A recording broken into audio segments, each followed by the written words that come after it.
Hey guys, welcome back to Geek Power Toy Reviews, and in today's video we will be taking a look at the LEGO City Arctic Set 60193 Arctic Air Transport. The set was first released on the 1st of June 2018 and later retired on the 31st of December 2019.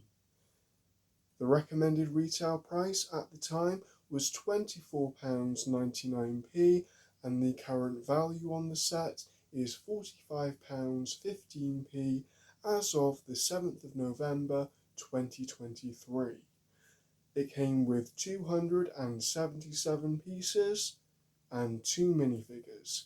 So without further ado, let's get straight into the video. But make sure you don't forget to like, subscribe and comment about your favourite part in this video. So let's take a closer look.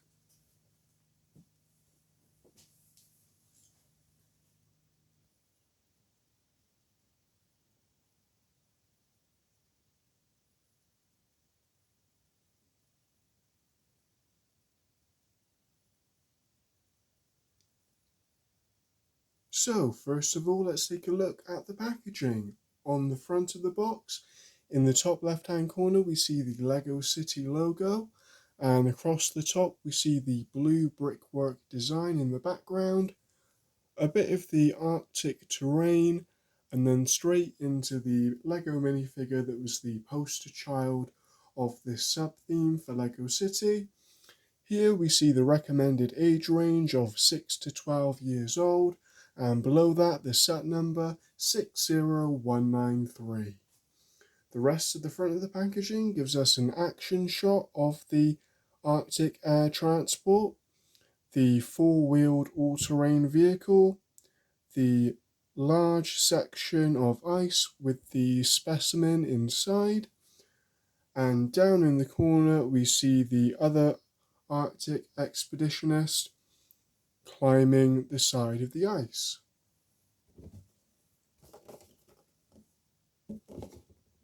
When we look at the back of the box, yet again we have another LEGO City logo, the set number, and in the background the blue brickwork design. We now have a different angle of the Arctic Air Transport, showing us the winch going down and back up again. Here we see one of the expeditionists cutting open the piece of ice to get the specimen out. In this section we see the expeditionist in the all-terrain vehicle driving through the snow. And down at the bottom we have the pilot of the Arctic Air Transport tending to a different part of the aircraft, possibly for repairs. Next up, let's take a look at the minifigures inside. So our first minifigure that we're taking a look at today is the pilot of the Arctic aircraft. As you can see, she's wearing a dark azure helmet with full visor tinted in black transparent plastic, and the functionality on the LEGO helmets are that it allows you to lift the visor to get a better look at the minifigure's face print. When removing the helmet, we see a better image of the minifigure's eyes, eyelashes, eyebrows, goggles, done in a almost icy blue tint with dark blue straps. And then as you can see, the female has dark tan or almost nougat colour lipstick, and she has 0 secondary face print on the back of the head. As we go down to the torso, it's moulded in a burnt orange colour of plastic.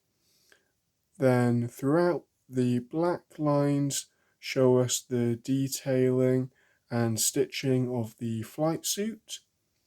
The orangish yellow straps along the sides of the torso and across the sternum are displayed with black lines showing the stitching and shaping. We even have a bright silver buckle connecting the strap across the center section.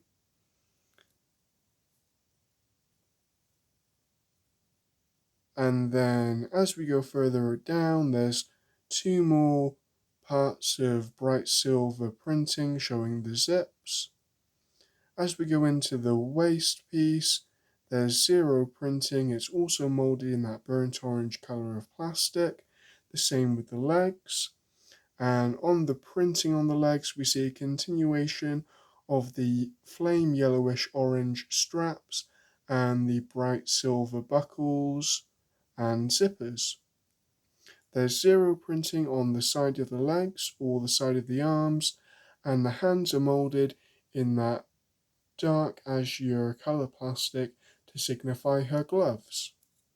On the back of the minifigure, there's even more straps done in that flame yellowish orange colour, and some more bright silver for the buckles and latches, and then the black detailing shows us the wrinkles on the fabric. There's zero printing on the back of the hip piece or the back of the legs.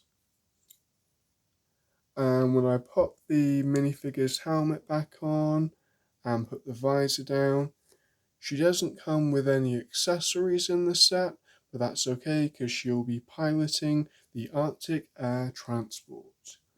Our next minifigure is a really fun one, and it's one of my favourites in the line. This is the Arctic Explorer or Expeditionist, and this minifigure is great, mostly because when you look at the face print, there's no discernible male or female aspects to it. It could quite literally be anyone under that balaclava and pair of goggles, which allows the child or the big kid playing with the minifigure to really put themselves in the position of that explorer. Anyway, at the very top in the dark azure colour, we have the moulded cyclist helmet, or I guess in this instance a rock climbing helmet. Once we remove it, we get a closer look at that excellent face print. The head's moulded in that dark blue colour plastic, and then the printing shows the icy blue tinted goggles, the eyes, the eyebrows, and then we even have a little bit of black lines underneath to show the stitching on the snood. As we look at the torso, it's moulded in that dark azure plastic, the same with the arms. The front of the torso shows the hooded coat that the explorer is wearing, along with the white rope that's across the torso. And here is a special guest appearance of my cat Venus, who wanted to get in on the action with the review today. Say hello to everyone, Venus. No, don't want to say hello? That's okay. Sorry about that, guys.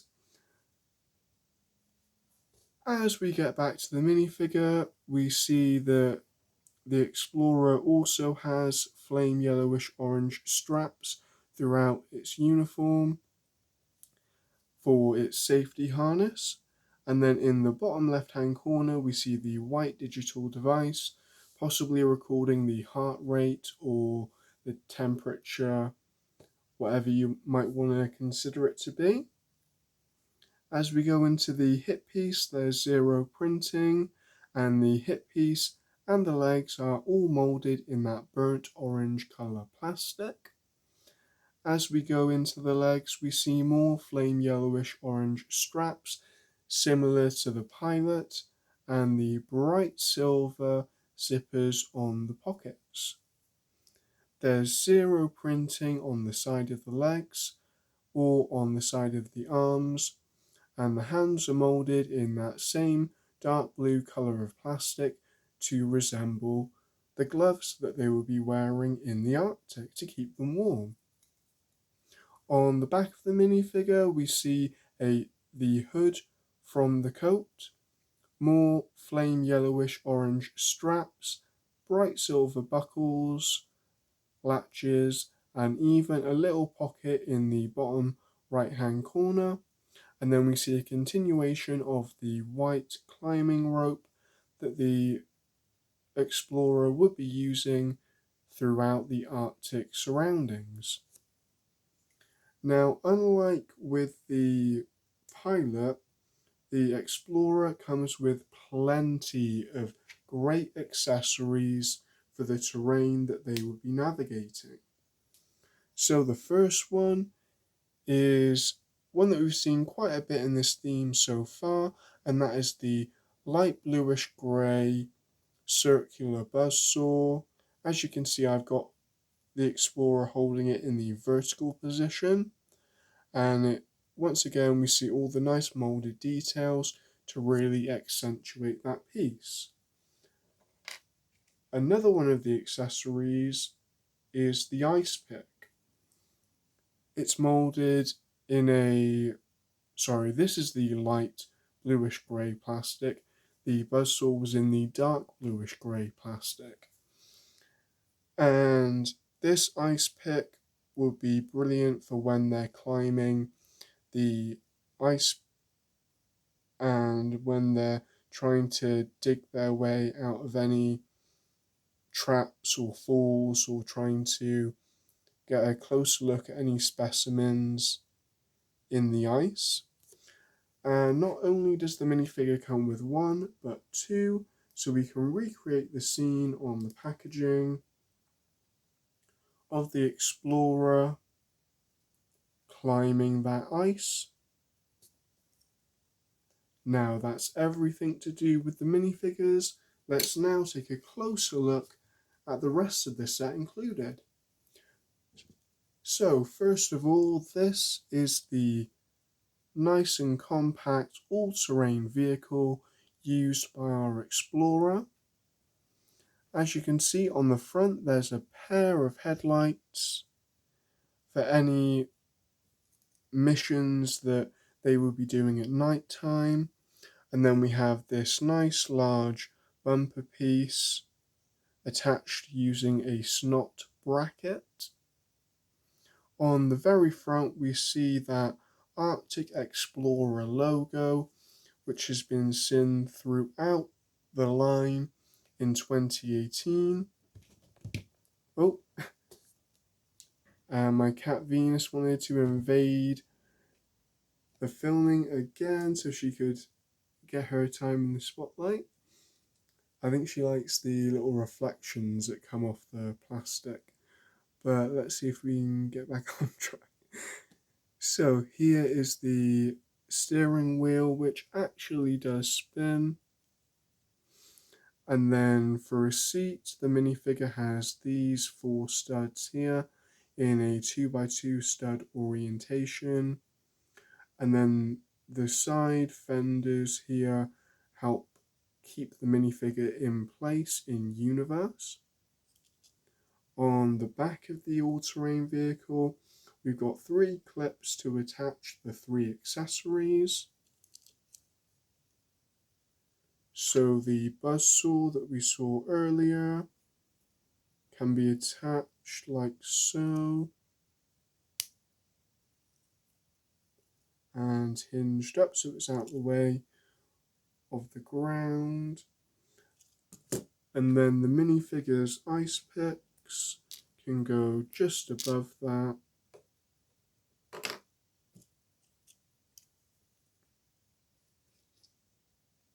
By putting one on the left hand side and facing it towards the back.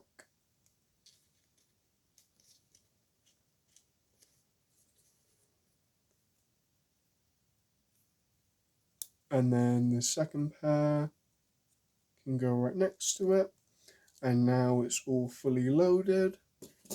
Then lastly, all we need to do is put our Explorer minifigure in the seated position and seat them inside like so. Then you can lower the hands onto the steering wheel and they can go off exploring for new undiscovered specimens in the icy surroundings. And of course, when they're exploring, if they were to find one, here is our preserved specimen. I love how they've used the icy blue colour plastic that they used throughout this line, and that unprinted iceberg piece at the top here is done perfectly. And then all you have to do in play to get the specimen out of the ice is pull this section off. It comes off nice and easy since it's only attached to those two studs on the left and the right. And once you do that, you can slide the specimen out. The specimen is of course the Sabertooth Cat or Sabertooth Tiger, whichever way you like to say it. And with me being a big fan of cats, like my beautiful little girl Venus here that you've seen in the video, I've got to say I love the Sabertooth Cat that LEGO has done here. Of course it uses a lot of the similar parts that they've used in the jungle sets, the forest sets, and even the African wildlife sets. So the back set of legs and the main part of the torso come from those big cat molds. And then the exclusive molded piece is of course the beautiful Sabertooth Tiger head. It is dual molded in that dark tan, almost nougat colour. Of course on the camera it's almost coming off orange, which is fantastic for me since it's one of my favourite colours, as you know. The eyes are printed. The primary colour on the iris is almost like a spring green, almost a yellow colour, and then it's just a regular white for the rest of the eyes.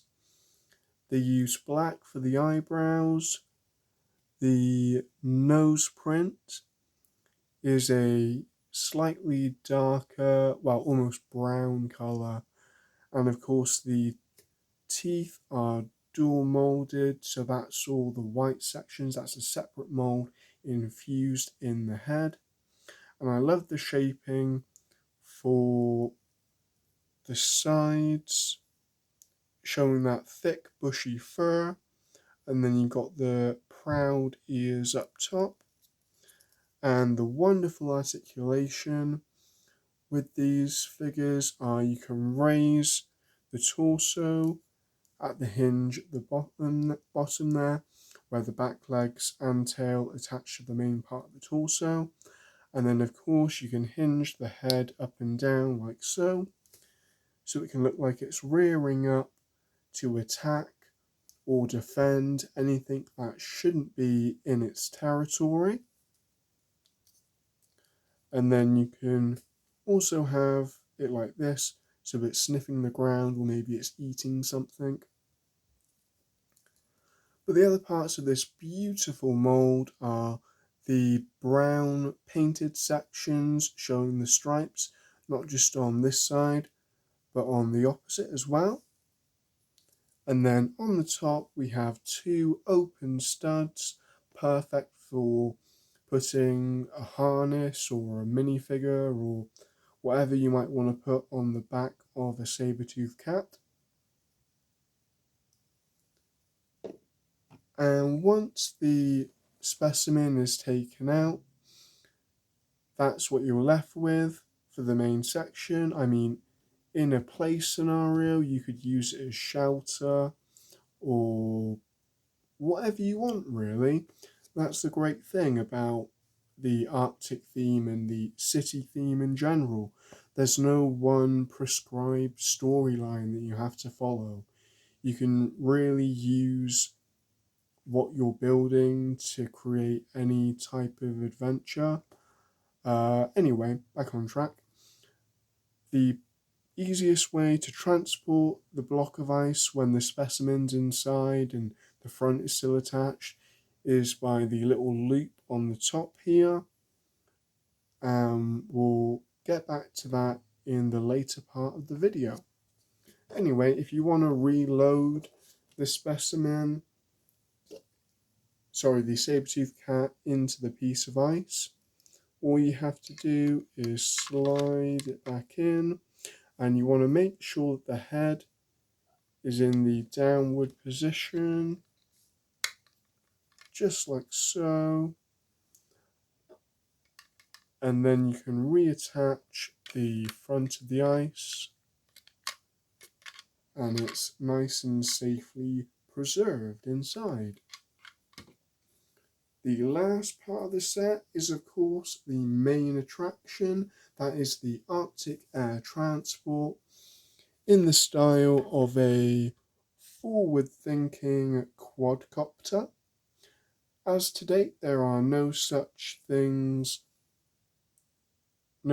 aircraft available to use, but I think what they've done here, kind of looking to the future and taking inspiration of aircraft like the Chinook helicopter and inspiration like the drones that you see flying about everywhere nowadays, really has made an excellent toy, and something I can definitely see people of all ages and all genders getting so much fun out of. I mean, I remember when I was building it, it was such a pleasure just to build it, and then, of course, as soon as I was finished, it's definitely got that swooshability factor that LEGO loves including so much in all their different vehicle types, especially in the air.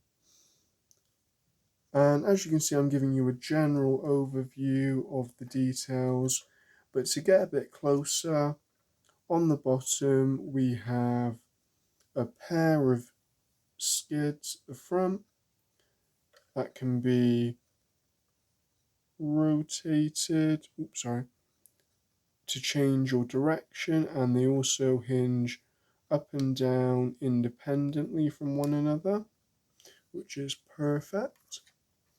And then at the back, there's a single set on each side that also have the ability to hinge up and down like so. And as we look at the bottom, it's nice and clean, nice and tidy, nothing looking unfinished, of course. And that little hook section in the center there, we'll come back to that in a little while. As we move up, here is the nice large nose cone for the cockpit. It has the icy blue, the standard transparent blue windscreen piece that goes on the inside of the cockpit.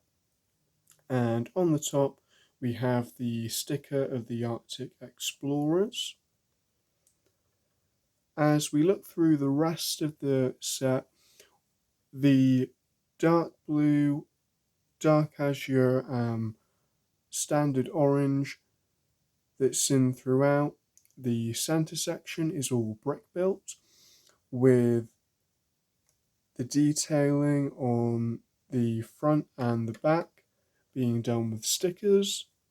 And talking of stickers, the fender piece on the back covering the skid, that's also a sticker, this time of the set number 60193.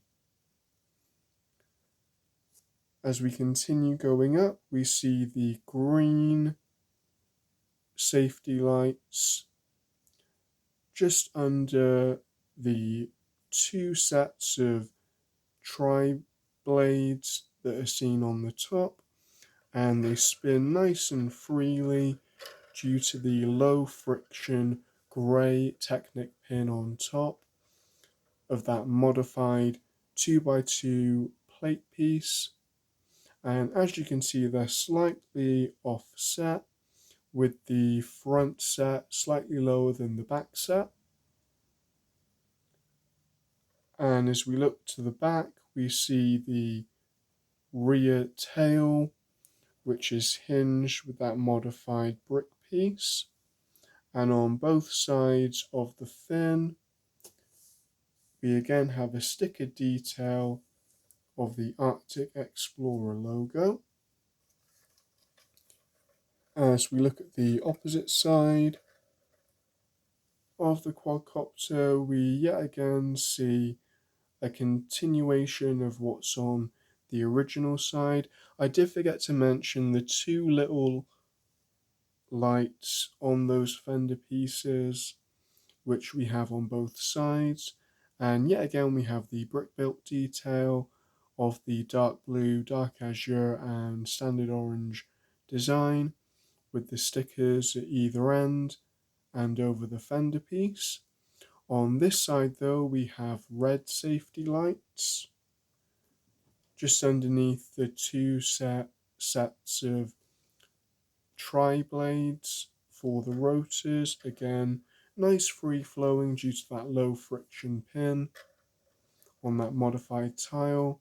And just like on the other side, the front set is slightly lower than the back set. And we have another rear tail fin with the 2018 Arctic logo on both sides. And then when we look at the top of the quadcopter, we see the light bluish grey stripes along the top. And then that little dial on the top there works with the hook piece on the underside. So once you disconnect that and allow it to hang freely, as you rotate the dial like so, it lowers and then raises that hook piece on the winch. So if we bring back the piece of ice, all you have to do is lower the winch down, hook it onto the loop, and then you can lift it up like so. And if you want to bring it closer to the quadcopter, you can raise it up.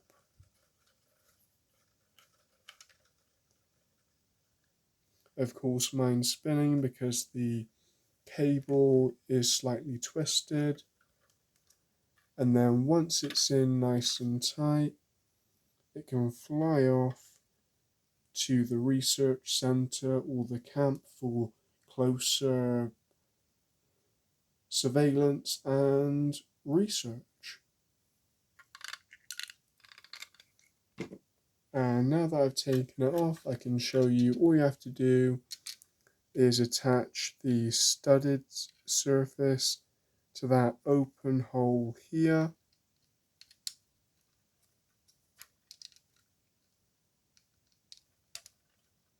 Just like that, to keep it all nice and secure. And then the last feature is the inside of the cockpit. What we have to do is remove this entire section here since it's all one piece. And then inside you can see the workings of the winch and how it is situated. Then when we look at the cockpit, we have the backrest in the light bluish grey plastic here. And then on the front, there's no steering wheel or levers or yokes in the universe, just this, well, the classic digital panel piece that's been used in many different sets with all that beautiful printed detail on the large surface area of the 2x2 sloped brick piece.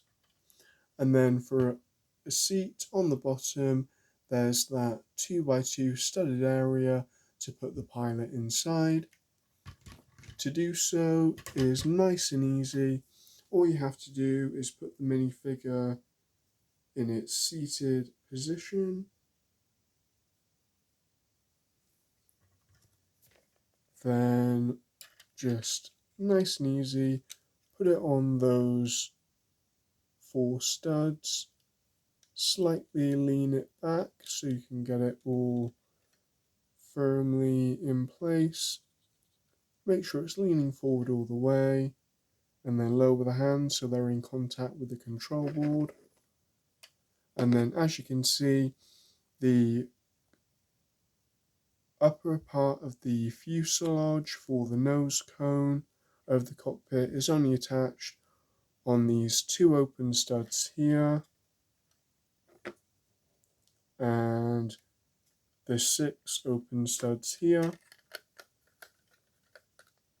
And with that all connected, we can now see the minifigure inside piloting the Arctic Air Transport.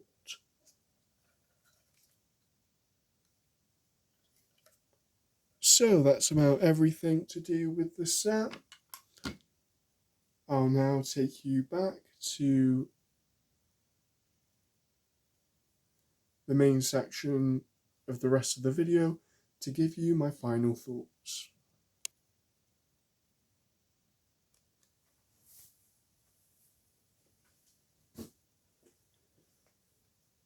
And welcome back to this portion of the video. I hope you really enjoyed the review and getting to meet my beautiful assistant Venus. I'll see if I can get her to come over. Hey, Venus. Venus. Oh, no, she's not interested. All of a sudden she's camera shy, but that's okay, that's cats for you. Anyway, back to the video. So, I really hope you enjoyed everything you saw. To give you my final thoughts, when we're looking at the main portion of what you're paying for, which is the Arctic Air Transport, it's really fun, it's really enjoyable, not just to build, but play with, which is the most important part.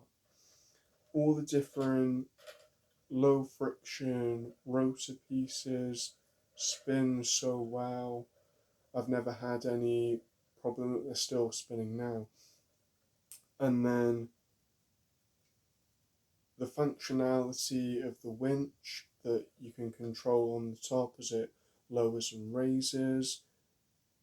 Even though you can only fit 1 minifigure inside and there's no rear storage section, I think it's okay, because personal preference right up front, having the ability just to fit 1 minifigure inside and play with it like so, similar to an X-Wing starfighter from Star Wars, or one of the large cars or planes or jets from Ninjago. In a play situation, that's so much quicker, so much easier. Although it would have been nice to have somehow been able to open the back to maybe put the Sabertooth Cat inside for its safer transport, or a way to store the Allterrain Vehicle in the event of an emergency maybe. I don't know. But with all that being said, all the brick built detailing and the sticker detailing really gives you a beautiful, compact yet interesting looking aerial vehicle, you know? The fact we can rotate the front skids is great for when you're on the surface and you're trying to steer it into a parked area or whatever. I think is really good. And just that consistent colour scheme of the blues, azures, oranges and the greys really do work, I feel.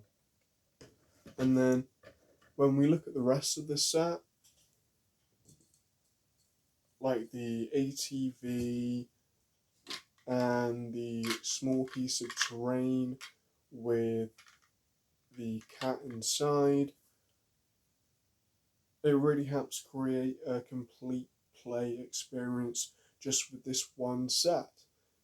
Whether you're exploring the terrain, the surroundings in the ATV, and then you stumble across this beautiful Sabertooth Cat, and then, I don't know, you somehow communicate back to HQ that there's this Sabertooth Cat and we need to take a closer look at it, you know? And then they fly in the quadcopter. I mean, it's so swooshable, you can see how much fun I'm having with it. And then they lower the winch to pick it up and take it off for more research. You know, that's a play scenario right there. If you want to go more fanciful with it, I don't know, maybe the explorer stumbles across the Sabertooth Cat and then it wakes up out of hibernation, and then it either attacks the explorer or they tame the cat, or however you want to do it. You know, it would be your set. You can do whatever you want with it. You know. So overall, as you can probably tell, I love this set. It's so damn good. If it was still available today, of course I would recommend you buy it and experience it for yourself. And with all that being said, don't forget to like the video, hit the subscribe button. If you like Venus being in the video, of course leave a comment, give it a like for our beautiful assistant Venus. And until next time, I hope you had a geektacular time, and I will see you soon.